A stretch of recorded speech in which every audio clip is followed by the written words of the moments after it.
Hi, this is Jordan Moorhead, and this is the Austin Real Estate Investing Podcast. Today we have Carl Dieckmann on here, and he is a real estate investor and a real estate agent in Lago Vista, which is right outside of Austin. It's really the Austin area. He's going to tell us all about Lago Vista and how he's involved with real estate. Hey, Carl, how are you? Jordan, doing great. It's good to be here. Thanks for having me. Great to meet you, and great to meet you at we met at the Commercial Investors Lunch Meetup here in Austin. And I just can't recommend to people enough that you go to local meetups because you really never know who you're going to meet. There might be somebody really cool there. There might be somebody that brings you your next deal there. So go out to local meetups, meet people, listen to this podcast, network with people. But I don't want to digress. Carl, could you tell us who you are and how you're involved with real estate investing? Yeah, you bet. So Jordan, my wife and I, we claim we've been real estate investors for about 20 years. When I say that, probably the first 10 was just owning one single family rental home. And so we really haven't grown our portfolio much until probably about 10 years ago. So I've got kind of a unique situation because I'm both a real estate investor and then my wife and I run a real estate team. Mhm. How we kind of got into that was my wife's always wanted to be a real estate agent. And so about 8 years ago, we made a huge jump. We lived in Las Vegas at the time. I had a great job. We had a great neighborhood, great school homes. And because we wanted to get near family, all my wife's families in the Austin area, we just picked up our roots and moved to Lago Vista, Texas. And my wife started as a real estate agent, which is kind of crazy because, in the world of real estate, there's no guaranteed commissions, no guaranteed paycheck. And so it was kind of a leap of faith. But the real estate team has worked out well. We now have a team of 12. We own our own office here in town. We like to think we're the leading team on the north side of Lake Travis, and things are going pretty good. So it's working out pretty well. That, Yeah, good. that's awesome. So, just out of curiosity, I got to ask, how did you pick Lago Vista? Man, that's a great question. So I kind of geeked out a little bit on analyzing things. So we knew Austin was the area we wanted to be in, right? And so if you roughly divide Austin from north to south, they talk about the Texas Hill Country. If you're listening to this from somewhere else, the Hill Country is a really pretty piece of land in the middle of Texas, where you've got a lot of rolling hills and topography. But that hill country is not throughout of all of Austin. So if you're on the east side of Austin, it's kind of rough flat land. If you Mhm. go on the west side often, Austin, roughly it's that hill country. So we knew we wanted to be. So you kind of like chopped off half of Austin as is. Mhm. So now when you look at the west side of Austin, there's Lake Travis. If you're not familiar, it's a big lake here. It runs east-west. And what's interesting about Lake Travis is that there's no really major bridges across it. So if you live on the west side of Austin, you roughly kind of live either on the north side of Lake Travis or the south side. And there's not as much interaction between the two because again, there's no bridges. So it's really so. For example, for me, I've had real estate agents call me before and they go, "Hey, look, I see where you live. Why don't you go look at this listing? This great thing is for sale. It's about 2 miles away from you." Well, ironically, that listing is on the south side of Lake Travis. Oh, And wow. even though I'm on the north side of Lake Travis, it might, it might be literally a mile away, but it's an hour and a half drive. And so there's this real estate market that's very close geographically to me that I know not as much about. I still know some, but Mhm. I don't really know. So Lago Vista. So we looked at it and said, hey, we're going to be on the north side of Lake Travis. And so Cedar Park is a growing town that's a little further to the east, more part of Austin. We said that's a little big. And then Marble Falls is a smaller town out to the west. So Lago Vista was right in the middle of it. So we said, okay, that's it, and just threw a pin on the map, and now it's home. So yeah, there was no close relative here. There was no particular reason other than geographically it just looked like the right spot. So It, yeah. it's beautiful too. For anybody that hasn't been out there, it's so pretty. I love driving up 1431 and just careening through the hill country there. And it's so pretty out there. So Yeah, I'm very bullish on this area. We've got great hill country topography. We've got a lot of lakefront access. This town still has a little bit of a small town feel. We do yeah, the small town parades. You can still know people in the town, and sometimes that's good, sometimes that's bad. But it really is a neat spot, and I think it's very promising in the long run. So it's good stuff. Yeah. absolutely. I mean, I think like you mentioned. if you work in Austin and you live in Lago Vista or vice versa, it gets to be a bit of a drive, especially when there's traffic Right. on 183. It can be an hour from downtown Austin up to Lago Vista, but it's an amazing area. And for investing purposes, and that's the purpose of our show here. Investing purposes, I would say Lago Vista is maybe better in a lot of ways than Austin. The prices are more favorable. The rents are actually really good, and the tenants are very easy to deal with in Lago Vista. I'm not sure why necessarily, and I don't really want to get into that, but just my experience both selling properties in Lago Vista and having rental properties in Lago Vista, it's really easy to deal with people there. They're nice and laid back, and maybe it's the area that does that. Yeah. Well, it's a little bit of an interesting culture out here. So there's, people talk about it's lake life, right? And Yeah, so you'll have folks that there's a little bit of a culture where folks tend to show up to meetings a little late or not be on time. yeah. People kind of scoffed us as real estate agents at first because we'd show up in business casual and everybody else would wear sandals. And so we've kind of changed that culture a little bit from that standpoint to bring a little more professionalism. But it is a little bit of a unique community out here. We do tend to get more folks that uh, commute like once a week. Those classic situations, especially in a post-COVID environment, Hmm. where you've got the individual. So I know some folks that work for Dell is a great example. Dell's in Central Austin, but their job has shifted where they've gone from going to the office 3 or 4 times a week to literally going to the office once a week. And so Hmm. now living out here is not a big deal at all, right? Because they're close enough where a big important meeting or something pops up, they can still drive for an hour, but they do that 1 hour commute, but it's once a week. It's not a big deal. And the rest of the time they're working from home. And so, again, we've seen quite a bit of that. It's still a little bit of a retirement community out here. So there's still a more of a senior population. Um, yeah, but so in terms of the rentals, or from an investment standpoint, we have seen a lot of price appreciation. Now I think we're still a little more competitive. We're still on the outskirts, so you can get a little better of a price to rent ratio than you can in Central Austin. But we have seen prices double. So let me give you an example. There's a builder in the Austin area, Braun Homes. You may have heard of them. They build a lot of starter homes, and they have quite a few communities, and they're kind of known for filling in lots, not necessarily going in and creating their own development, but they'll go into a town like Lago Vista that was platted, making this maybe in the 60s or 70s, and they'll take those empty lots and fill them in with homes. Hmm. So sure enough, Braun came into our community back in 2015, 2016. You could buy a starter home. Their basic 3 bedroom, 2 bath, 1,500 square foot home, and I specifically remember their starter price back at the end of 2015 was you could get it for $206,000 is what they're Wow. asking. Now that was their baseline model, no upgrades. Well, now in a post-COVID world, that exact home goes for around 450. Now those prices are easing up a little bit. We've seen a few of those sitting, and so right now in the month of September of 22, where that's going to go, I can't say exactly.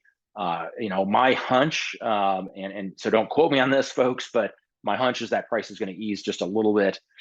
But overall, we're talking about over double of that price point in just about 4 or 5 years, and so it's pretty nuts. Um, I in fact bought one of those. I had a couple different deals going on, and I went into contract on a Braun home, and at the time I had more deals than money I had, so I just brought my family members in, and I said to my extended family, "Hey, give me $10,000. We'll go in contract on this place." We were going to turn it into a rental. Well, we hit that appreciation curve right when it started curving up. And so what happened is after about 8 months, we said, "Hey, look, this has gone up so much. Let's just sell this." Mm. And so I don't want to disclose on the podcast exactly how much I gave back, but I mean, I more than doubled their money in 8 months. And, the rest of my family members are ecstatic. They think that, I'm just this genius investor. And I'm like, no, I think we just hit it at the right time. But that's an example of how the appreciation has gone nuts here as it has in many places. Oh yeah, yeah, and absolutely. I think we've seen such a rapid rise in Austin here, and you mentioned it makes anybody look like just an absolute genius. Not that you're not, but it's done very well for people that buy in on the Austin area. So, let's talk a little bit about your real estate investing life right now and what that looks like. So, what kind of projects are you doing? I know you own the building your office is in, you said? Yeah, so quite a few little deals. My portfolio is a little more mixed than I need to, and someone that's a more polished investor will probably point out that I need to start kind of specializing. And so I'm trying to do that. So when I talk about some of the deals or things I've done recently, when I talk about this hodgepodge of properties, um, that's kind of out of my previous mode of operation. I used to say to my wife, I say, I'm a target of opportunity investor. I find something that's a good deal and I go after it. And while that's fun, it can be a little more challenging from an efficiency standpoint. So, Right. so I'm trying to kind of fine tune. The office, as you mentioned, is simply just a real estate office, and so we were pretty fortunate to get that. We bought it off a former real estate agent right here in the town, and it's a great office, great location, and we're just dumping into that renovation right now. That's just a very simple long-term hold. It's nice owning a little commercial real estate, and we were torn on that, right? Because a lot of folks in the office world in a post-COVID environment don't need office space, and so we were kind of scratching our head, going, "Do we really need to buy this?" But I think in the long run, it's a good buy. We've already used it quite a bit, and I think post renovation it'll get some heavy use. So I'm excited about that. Um, I got a few other projects here in Lago, and then a few projects out of state. So what's kind of interesting on the commercial front is that I've seen commercial properties in Lago Vista really lag behind residential. Mhm. And so while our rooftops, meaning the city's rooftops, have gone up several hundred rooftops every year with builders, commercial properties have not or have just now started catching up. And so, as a small town, now, when I say commercial properties, we've got several different genres of commercial properties, right? So, I'm not talking about that 4,000 or 50,000 square foot industrial space or that commercial office space like at these large corporations, because that environment might change in a post environment or post COVID environment, right? Those folks that normally used to go to work all the time might not do that in the future. So, the commercial space I'm talking about is the small town office that hosts the small town accountant and lawyer and financial planner and real estate team. And because this community has grown so much and there's such an influx of population out here, there's actually a lot of demand for that and a lot of small businesses trying to bring their business out to this community. And so I'm very excited. I got a couple commercial properties that I hope to develop, maybe one into a restaurant. It depends on what numbers they can bring. I've spent a lot of time talking to, one of my strengths is that I think that try to talk to folks as much as possible and really feel them out and see what they can bring to the table and where they're at. So for example, the restaurant example, I've been talking to an individual for 2 years now. I want to build a restaurant for him. I want him to go from a food truck to a brick and mortar location, but it's just taken a long time to make sure that he can be sustainable at this location. And so, while I continue conversations with this guy, I got plenty of other projects I can do to keep myself entertained and happy and keep stuff moving forward. Um, so there's a couple of those commercial projects, and then I've got two other things going on in a small town. I've got a nice 10-acre chunk I plan on developing as a winery. That's been a Nice. long-term dream of the wife of mine, and so we're really excited about that location. Recently got the deed restrictions on the property removed, which can be hard to do. And for those listeners out there that are unfamiliar with deed restrictions, so the state of Texas is a little different than other states. So Texas, outside of municipalities, we don't have zoning, which is different. So I always use the example of the state of Missouri, where my brother happens to work as a real estate agent. So from what I understand, 100% of the state of Missouri is zoned, all of it, like anywhere you go out in the Wow. remote boondocks, it's all zoned.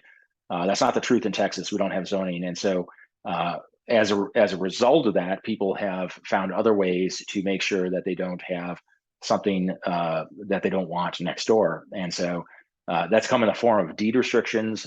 What's happened over the years is when someone has sold a big chunk of land, they'll actually attach restrictions to that land on what you can do, Mhm. meaning no commercial, or you can't put this type of property in, or you can only have one structure, so on and so forth. And those deed restrictions can be tough to change. And so this winery land actually had deed restrictions on it. And there was a developer that was part of that parcel who wanted to put homes on his property, and he said, "Hey, will you work with me? I'll scratch your back if you scratch mine." And so we worked him to remove the deed restrictions. They can put houses on it, and then we can put our winery on it. So we're pretty excited about that. Awesome. So were the deed Yeah. restrictions you couldn't do any sort of commercial use, like a winery or something? Yeah, it had a whole bunch of things. It said no, no commercial and certain building restrictions and so on and so forth. And there's all kinds of, I mean, deed restrictions can be anywhere from 2 lines to 200 pages, right? They can actually be attached to a deed. They can be attached to an easement. They can be attached to a plat map. They're usually attached in the state of Texas to the original owner's property, which I think the property records go back to like 1934. And then anything before 1982 is on microfiche at your county records office, or at least at Travis County, where I was looking. And so finding the deed restrictions on a chunk of property can be very, very difficult. And so for you folks out there that are looking for unrestricted land for a project, probably the easiest way to do it is try to get the property in contract and then get it to title and have the title company do the research for you. Because that's really going to get you the best answer. Because doing like I originally tried doing and going to the record office of the county is you're gonna spend months and still might not have a good answer. So That's great advice. That's great advice for somebody, hey, if you're trying to figure out if you can do something. Obviously, you ask for the deed restrictions first, and you'll be able to figure out a lot without that. But without going right. to the county and looking into all that and just going through hours and hours of work, put it in a contract, have the title company look. Great advice there. So, I mean, I guess that goes on to our, that could be a way that somebody could make sure they can build what they want on it and not go through a bad situation where they put property under contract, maybe paid cash for it, didn't have that stuff done. But do you have any other advice for people on how to avoid a bad deal? If you're looking to get started real estate investing and you're buying, let's say, commercial property or residential property in Lago Vista, is there anything specific to Lago that you want to avoid? Yeah, absolutely. So the when you look at a single family residence to start with, I think a lot of times that folks don't. I see people buy a place and they put it in a contract and they really don't know their numbers, right? They don't know what their cash flow is gonna look like or what the property might appreciate. I'm guilty of this. That first home I bought that was a single family rental. In fact, when I did my tax returns on TurboTax way back in the day, TurboTax showed me losing money on the property, right? Wow. And which was a good thing at the time. And what I mean by that, to explain it, is I was actually able to depreciate or depreciate that asset. And so I can write off that loss. And in reality, I'm making money. The home is actually appreciating, not depreciating, but it shows a loss on my tax returns. And so being young and naive, I didn't know what I was doing. And I was like, oh, I'm losing money on this. So know your numbers going into it. There's a lot of ways of having simple rental property calculators online. I think there's one called rentalpropertycalculator.net. It's part of theirs is all these free different calculating things. But it's a freebie. It's pretty thorough and it allows you to plug in your numbers of what you're paying for it, what you think it'll appreciate at, what your expected rent is going to be, and it'll kind of spit out what kind of cash flow, what money you'll make off this in the long run. And so know your numbers going into it, because I've seen folks just make some poor decisions on buying a place which is way overpriced, or maybe not way overpriced, but overpriced for rental, and they're not going to make their money back in the long run. So that's one thing they got to look out for. Lago Vista has a lot of short-term rentals, and so this could be a place where folk can really do well in the short-term rental market. There's also a lot of restrictions out here, right? So you got to know what neighborhood, what community, the POA rules, as well as the city rules. In fact, I'm pretty sure that the city of Jonestown has banned any new short-term rental properties going in. So that can actually something you certainly need to know in your due diligence. I've seen with the short-term rentals, folks not fixing it up or promoting it in the correct way.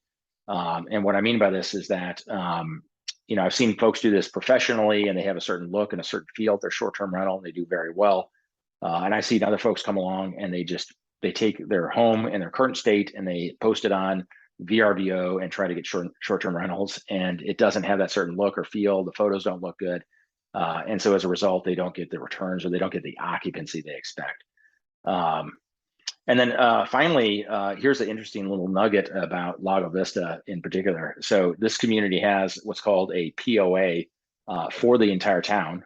Now, as far as I can tell, this is actually not a POA. It's a nonprofit named the Lago Vista POA. The key with this, folks, is that the POA controls the lakefront parks. And there's really not a lot of lakefront parks unless you're part of this POA and get that lakefront access. And so you actually have to have a certain specific lot in the town to become part of this POA. And so that's a whole interesting little submarket. The key part there is if you buy the wrong home, I'm not saying the wrong home, but if you buy a home that's not in that POA, then you will not get that pass card, and technically you don't have lakefront access in some of these parks. And then we actually have seen folks that live outside the town that buy what we call a POA lot, which is simply a lot that gives you access to the parks, even though they don't have a home on the lot. So it's kind of a little unique caveat out in this neck of the woods. But knowing the right person can get you set up and get you on the right direction. Don't they have pools and workout centers and all sorts of stuff too? I remember reading on it because we're in the POA with that. We have a Yeah, condo in Lago. they do. So the pool is one of several pools out here. There's actually a city pool also. I would say that POA pool is a little smaller. There's a couple of workout facilities. They're a little more, depending on where you're at in the town, it can be in a great location or not a great location for you. And so there's a few other amenities besides the lakefront parks. I've used those amenities some, but really the key for me and my family is the lakefront park access is the one thing that is you really would struggle getting somewhere else. Whereas maybe the workout center, there's a more centrally located gym in the middle of town that you can pay for. That can be easily duplicated, and so it's not quite as big of a deal. Sure. Absolutely love that. So watch out for the Lago Vista POA and understand what it is and if your lot or your property has it that you're buying. Because there's some benefits there. Yeah. Talk about the parks, big deal.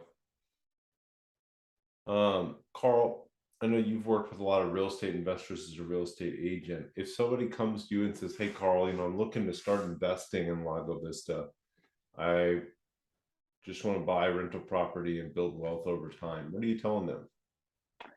I like the condos out here. I think the condos are still a good buy, and you get a good or a better price to rent ratio. Mhm. And so I found a few properties. In fact, I found a condo that I bought for a really great price in here. It was just around 1,000 square feet, but I bought it for 100,000.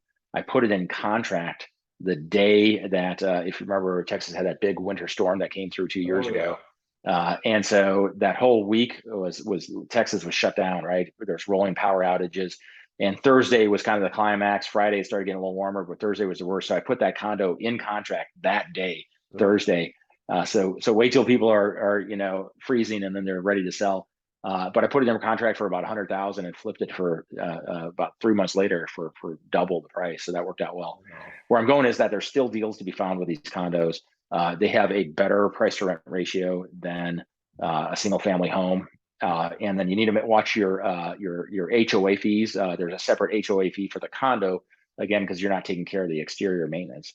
But you can still find a good price to rent ratio there.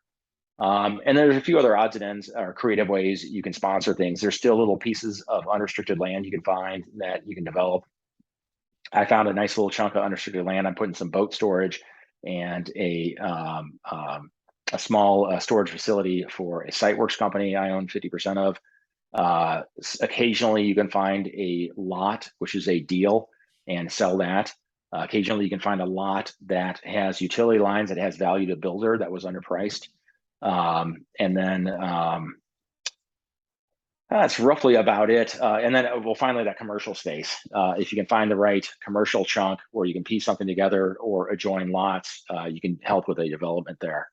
In terms of a single family home, which is historically, right, folks start in the single family home rental environment. That's how I started. Mhm. Um, I'm not saying we're a bad spot. I might be scaring away buyers when I say this, but it can be a little tougher of a buy. We have a a little not as optimum price to rent ratio. Again, you're going to buy a starter home for about 450,000, and you can probably get 25 to 2,900 in rent out of that. That rent has gone up quite a bit, so those numbers are pretty good, but still not spectacular. And so let me give you an example. And I know this is an Austin investing podcast, and I'm not trying to scare investors away from Austin, because there are great opportunities here. But one example is I had my sister came to me and said, "Hey, buy me a rental in Austin." She happens to live up in Champaign, Illinois, which is central Illinois. It's a university town. And I told her, I go, "Hey, why don't you look for something there?" And so she actually bought a well, she had kind of an interesting ordeal. I helped her find a lot here that was a tax foreclosed lot. Now these deals don't exist anymore, but at the time, lots had just gone up a lot in value. So she bought this lot on a tax sale for $3,000, and we sold it about 9 months later for $28,000. Yeah. We took that money and did a 1031 exchange, right? So we did a tax deferred exchange, and then she bought a rental home up in Champaign, Illinois. So now look at these numbers up there. So she bought this 3-bedroom, 1-bath home up there, which was in pretty good shape. Bought it for $95,000, and so now, and of course that $28,000 was her down payment. So she, walked in the door, didn't have to pay anything other than transfer that money, and now she's got that, and it rents for about 1,100, 1,200 a month. Mm. And she's much like me early on when I was had my first rental. She's like, "Oh yeah, okay, I got a little bit of cash flow. This is fine." And I want to be like, "Sis, this is, look, this home is gonna appreciate in value over time. You're going to be paying down the note. You're going to have a couple $100 in cash flow, maybe a little bit of forced depreciation, and you're able to write off the depreciation on your taxes." I'm like, this Mhm. is a big win for you. So again, not to steer folks away from Austin, because there's great deals to be found. You just got to be smart and savvy about the short term. I'm sorry, if you buy a single family rental, you got to get in the right spot, and make sure that your numbers are looking good, so you can sustain it over time. Absolutely. No, that's great advice. I think knowing your numbers and making sure you know the areas you're buying in is so important too. Yeah. So Carl, you've done quite a bit. You've got some commercial spaces, you've flipped some lots. It sounds like you're building a That's winery. right. That the lots in Lago Vista are just crazy. We helped a guy who bought it for $8,000 3 years ago sell it for $50,000 a year ago. It's it blows my mind how much some of the land has gone up there. But and moving on, you've done quite a few different real estate endeavors. You're into commercial real estate. You're developing a winery. You've done some residential real estate. What's next for you? What are your long-term goals and what's your real estate vision here? Yeah. So right now I'm trying to move into doing syndications. I'm trying to use other people's money for development projects. And so I think that's the obvious long-term plan. I need to get out of the small hustle of finding a small deal and then turning it. And that's been really great. It's been really profitable. I'm not complaining. But I would like to get in bigger projects where I have a team. And so I'm working toward that right now. Now, when I say a syndication, it's a way of just saying a larger project, a commercial project where I have both general partners and limited partners. Those limited partners are bringing money, and then me as a general partner with my team, we're making the decisions for the project and how we develop it. And so technically, we're selling a security, which means we have to be compliant with the Security Exchange Commission. There's some rules there we're going to be working with, but so what's my most recent project we're working on? We're my team. We're going to do a RV park development down in New Braunfels. Oh, cool. We've been in contract on a couple projects before, and actually canceled during due diligence.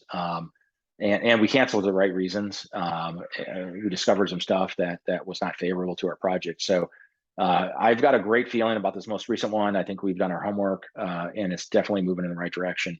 So you might ask, why RV parks? Because when we say a syndication, most people think most people do syndications with apartments, right? They find a older Class B or Class C apartment. They come in, they clean it up, they paint it, they have carpet installed in the units, they clean up the pool. A lot of times they'll do things where they bring in covered parking, or they will bring in if the units don't have individual washer and dryers, they'll bring in washers and dryers. And that brings value, and now you can increase the rents, which brings the overall complex, the value up more. And then they're able to sell that 3 to 5 years down the road. And so in a way, they're using other people's money to kind of flip apartments. And I have several friends that have done very well with that. So the problem in Austin, if I were to do that locally, which I desire to do, my first project or projects closer by, so apartment costs in Austin have gone up quite a bit, like everything else. Yeah. If you look at a cap rate, which so your cap rate is your ratio of your net operating income over your market value of your property. And so a lot of times folks will buy commercial assets, usually in the 6 or 7. Sometimes you get a really good one that's at a 10 cap. The going rate a couple years ago for apartments in Austin was about 4.5. And I've even heard rumors, I haven't seen one, but I've heard about people buying apartments in Austin at 2 and 3 caps, which is really, really low. And what it means when you look at that ratio is you're paying a lot for that asset. And so over the last couple of years, I've been kind of scratching my head and go, hey, what area can I get into that I can syndicate, but I can have some really great numbers still? And so we think RV parks is it. RV parks have with COVID expansion, folks are buying more and more RVs. They're spending more time in RV parks. And it's actually kind of a form of affordable living for people. And so the right RV park, if it's well managed and well placed, can bring in some really great numbers. And so we're pretty optimistic on our next build. We're looking at an 11-acre spot that has 150 pads and some really nice numbers on it. And so in about 2 months, we close on the property, and then hopefully break ground. And RV parks don't take as long as apartments or homes to build. We're looking at about a 6-month build. I mean, there's still a lot of infrastructure. There's more infrastructure than one might think. They've got a lot of electrical and plumbing and sewer lines and roads, but you're not building vertical. You're not putting up walls. And so we're pretty bullish on this project. We're excited about it. And if this works out, then we're going to hopefully rinse and repeat and do it again. And so that's my long-term plan, is to get out of the grind of the dealing with just a property on a case-by-case basis, and having a team run bigger projects and being able to repeat that process to hopefully make a nice profit. Absolutely. And RV parks are so popular right now. People do, they want to have those mini local vacations where they're not going too far, but they're getting away. And then there's so many people traveling through Texas. Texas is such a hot spot right now. So I think that's a great idea. I'm excited to see. Yeah, we're excited about it. Park. Yeah, life's good. Yeah. So do you have a favorite business or mindset book you like to recommend? Honestly, I've never read one on RV parks. I don't know if there's one of those out there. So I've got an interesting one. I'm going to throw out one that folks probably don't hear about. I think I actually have it behind me here, but this is kind of funny. I read this book called Mobile Home Wealth. Okay. Yeah. And it's basically a guide for a guy who over several decades was a mobile home investor, and he bought and flipped and sold and traded mobile homes in Florida. And so the reason why I like it is it talks a little different. In the RV and mobile home world, you're working with a different kind of tenant. Folks sometimes think a little more short term. They sometimes can deal with their emotions a little more. And so I think it was a great book. So one of the key things I took away from this was his negotiation tactic. And he kind of had the acronym. He said, when you're negotiating with somebody, use the acronym NAP. You need to be nice, you need to be asking, and you need to be patient. And especially in the mobile home world, it was brilliant. So sometimes if you got somebody that you're trying to get in contract and you're not nice to them, sometimes they're looking for an excuse to tell you to take a hike, right? And so if you give them that opportunity, if you're mean to them, they're gonna blow you off, right?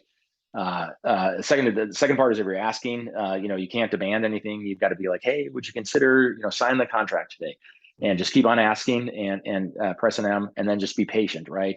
And so, especially if you got somebody that's in a mobile home that's got some deferred maintenance and they're kind of up against the ropes, um, they're probably not in that situation because they're a great planner in life, right? They're probably somebody that needs to kind of let things play out a little bit and kind of have sleep on it for a couple of nights and realize that, hey, they're in a tough situation. And so that's where I've had some luck with deals where I'm just very patient and, hey, would you consider signing the contract today? And I love that one. Nice, asking, and patient. I think it's a brilliant negotiation tactic. And then the final thing I would note on the patient part, which I think has worked out well, is that at any time as an investor, if you're going after just one deal and I've got to have that one deal and Yeah. I got to make it, that can reduce your patience, right? And so the beauty I've had with patience is that I try to have a couple things going on at any given time. And that way, if seller A wants to be not so great and put up their arms and not going to sign the deal, well, I got seller B and seller C, and I can keep on working at them. And then I'll bring someone else in the mix next, and that way it allows you to be very patient because you can just Mhm. kind of ignore somebody for a while and work on another deal, and then you come back to them a week later. For you, it doesn't feel like anything because you've been working on other deals, but for them, they've been kind of sitting there biting their fingernails for a week, and then it shows that you can be patient and it helps get that deal done. So, um, but yeah, Mobile Home Wealth by I'm not even going to try to pronounce his last name, but I thought it was a good book, and I learned a lot of nuggets from it. Yeah, that's an amazing nugget. The patience piece is so hard. And I love how you talked about you get focused on a deal and you want to do a deal. And people always say, oh, there's no emotion in investing. I'm not a very emotional person, but I get emotionally invested in investing. I like to buy real estate investments. Yeah, It's fun, it's exciting. There's something going on. So I love how you're talking about, the patience. And then also on the other hand, there's always another deal. That deal is not the only deal you're ever going to have. And if you get real fixed on it and you have to have that deal and that's the only deal, you're going to make bad decisions. But you absolutely will.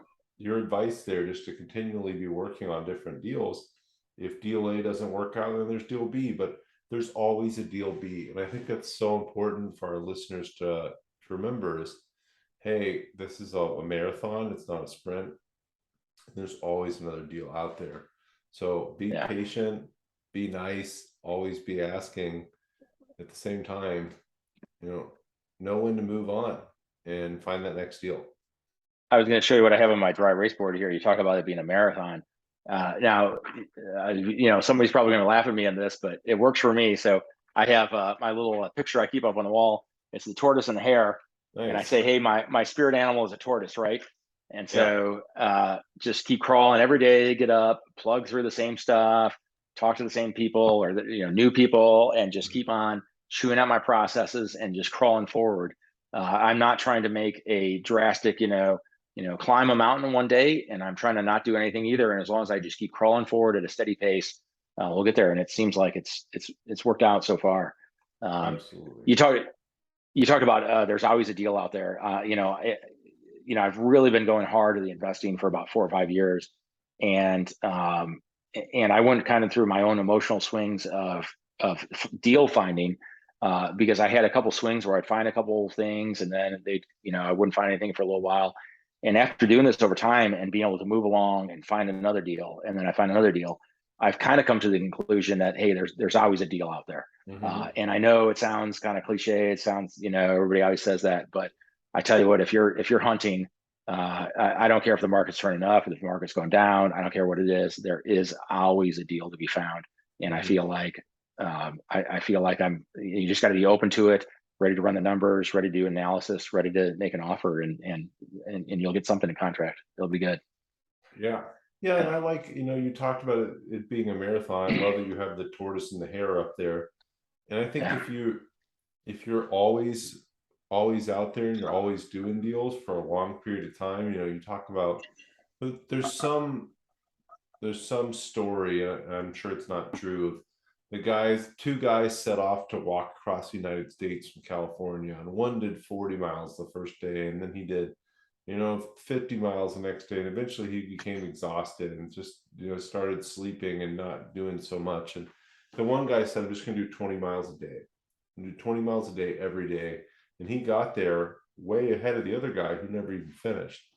But I think investing's that same way. Don't burn yourself out, and don't get upset or go nuts about one deal. Just always Right. be out there looking for deals over a long period of time. And 20 years from now, you're going to be way wealthier than you ever could imagine. If you're always doing deals and you're always looking for deals, and 20 years passes by, I mean, come on. I'm such a, I very much agree with what you just said. And I'm such a fan of real estate investing. I really feel like it's one of the few areas that folks can, ordinary folks can really grow wealth over time.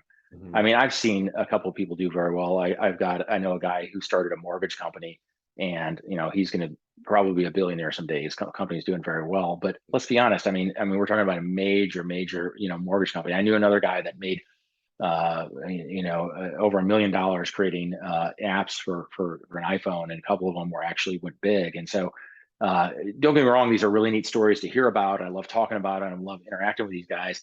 But just for an ordinary person, I still feel like a few of these things were I don't want to say flukes. I think they were smart, talented guys. I think they made the deal happen. But I can't create an app that's going to make $1 million on the iPhone, Yeah, right? But I can go out and find a rental property, or I can help my friends or family or client that works with me find a rental property and do very well on it over time.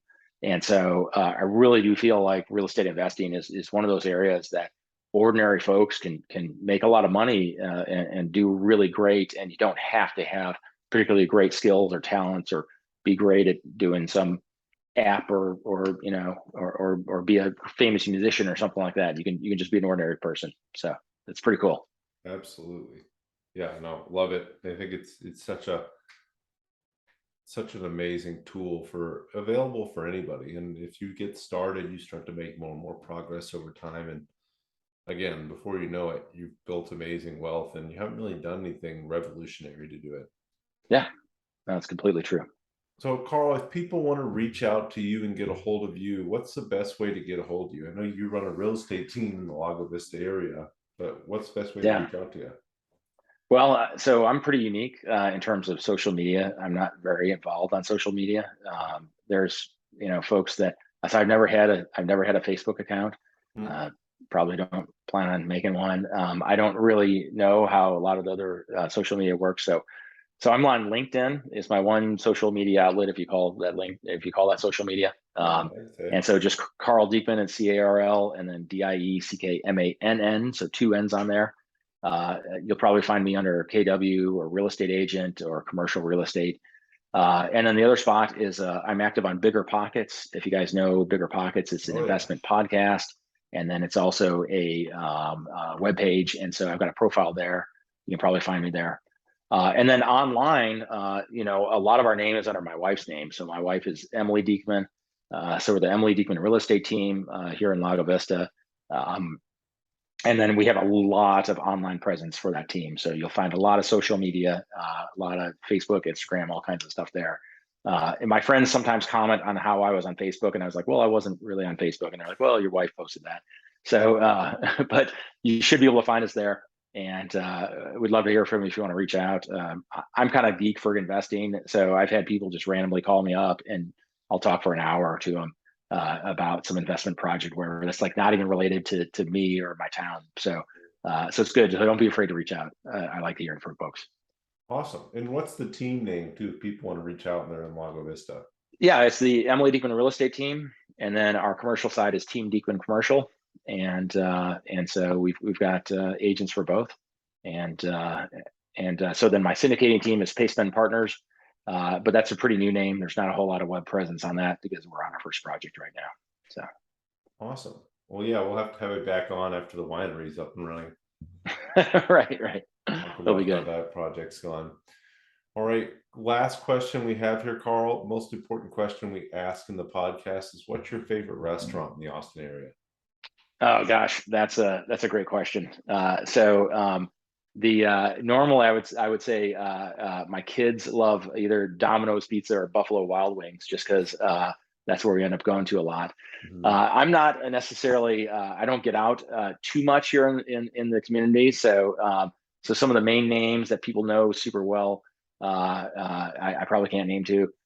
We've got a couple little restaurants here in Lago Vista that are worth checking out that I enjoy going to. I like going to Highland Lakes Grill. And then they actually got a great little brisket place that's out of a food truck called Baker's Brisket, and he does a pretty amazing job. So if you're not too busy, wait till it's cool out, and then come out to Lago Vista and try Baker's Brisket. I think you'll be pretty happy. So Is that in the food truck park right there off Loamy that's in the Ford? food truck park. Yeah, give him a try. And he's like closed like Monday, Tuesday to kind of catch up on things. But yeah, wait till the weekends or whatever, and obviously try the brisket. It's named Baker's Brisket, so try the brisket. It's pretty good. Does a nice job. Yeah. Absolutely, I'll have to do that. Well, Carl, thank you so much for coming on here today. Again, everybody listening will have all of Carl's links in the show notes, with a link to his real estate team, the link to his LinkedIn page. But pretty simple. Look up Carl Dieckmann on LinkedIn. You'll absolutely find him. Or Bigger Pockets. Bigger Pockets. Or Bigger Pockets. Good, yeah. Awesome. Jordan, this has been great. Thank you so much for having me. I love talking real estate, and let's chat some more. Life's good. All right. We'll see each other soon. Awesome. Cheers.